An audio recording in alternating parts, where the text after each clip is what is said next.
তো hey guys, প্রতিদিনের মতো আজকে ভিডিওটা সকালবেলা থেকে চালু করলাম দাঁত ব্রাশ করতে করতে। দাঁত ব্রাশ করার পরে ফ্রেশড হয়ে আমি চলে গেলাম মাঠে আমার ভেন্ডি খেতে। তো ভেন্ডি বাড়িতে অনেক ঘাস হয়েছে, এই ঘাসগুলো উপরে আর কি সকাল সকাল কী করি আর একটু কাজ টাজ করি। এই যে মোর উপরে শেষ একটা দুইটে তিনটে পাই উপরে লুম। তো করার পরে মোর আর মন চা লাগছে না, না করং এলা যার মুই বাড়ি এমনি ওয়াইফাই লাগাইছ বাড়ির ঘরত থাকি কাজ কামাই নাই, খালি ওয়াইফাই চালাং আর মোবাইলে টেবং। তারপরে সকাল সকাল যখন ভোগ লাগে তখন মার দুষ্খবর করা লাগে, মাও কুটে গেছে। তারপরে আসি দেখো মাও শাক তুলি লেগছে, সেই শাক হয়েছে এই ভুনটাতে আমার কল্লে বাড়িটার। এই যে মেলা শাক তুলছে মাও। তারপরে আমি একটা পিসি বেটা দাদাকে ফোন করলুম, দাদা কলুম কাজ আছে, দাদাকে কাজ আছে আয়। তারপরে আমি বাইক নিয়ে চলে গেলুম কাজের উদ্দেশ্যে।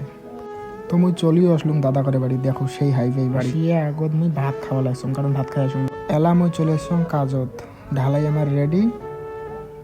এলা আমরা প্রথমে ঢালমো হইলে এই ঠাকুরের ঘরটা আছে, এই ঠাকুরের ঘরটার এগুলো আমরা ঢালমো।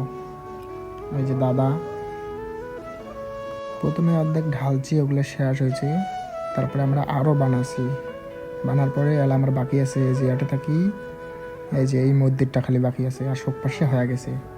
আমরা হেল্পার আর এই যে মিস্ত্রি দা। তারপরে আমার খাওয়া দাওয়ার টাইম হয়ে গেল, আমার খাবার দিছে, আমরা খাওয়া লাগছি। খাওয়া দাওয়া শেষ, তাহলে আমরা রেস্ট করে লাগছি সবাই মিলে বসিয়ে। তো কাজও শেষ, মহিলা রেস্ট করে লাগছাম, পিসি বেড়ে যাচ্ছাম, ফেস্টে চলছাম। তো ভিডিওটা ভালো লাগলে সবাই লাইক সাবস্ক্রাইব শেয়ার করে দেবেন। Tata bye bye.